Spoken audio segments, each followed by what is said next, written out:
Rejected trade ni Dave Ildefonso. May humarang pala sa taas. Ban na sa PBA. Tara, kwentuhan. Nakatakda sanang mapunta sa Converge itong si Dave Ildefonso matapos ang madrama na contract negotiation sa Northport franchise.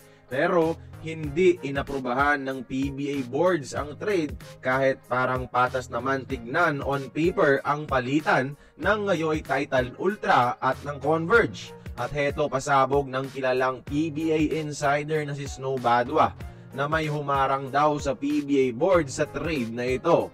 At alam naman natin kung sino yan mga idol.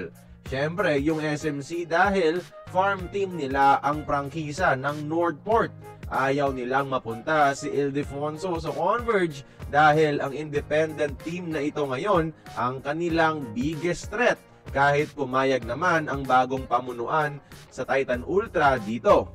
Promising na ngayon ang lineup ng Fiber Xers at kung idadagdag mo pa ang isang Dave Ildefonso, tiyak championship contenders na sila at ayaw ito ng mga PBA super teams. Gusto nila sa kanila mapunta si Dave mga idol at sila ang makinabang. Ayaw nilang maging mitsa pa ito ng kanilang pagkatalo. Politika nga talaga. Kawawa lang yung mga independent teams na lumalaban ng patas.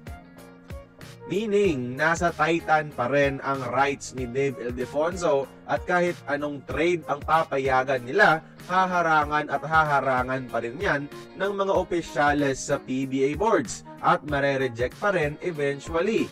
Ayaw ngang maglaro ni Dave sa prangkisang ito. Ibig sabihin, kapag magmatigas pa rin siya sa negosasyon, silent ban ang gagawin ng mga officials na ito sa PBA.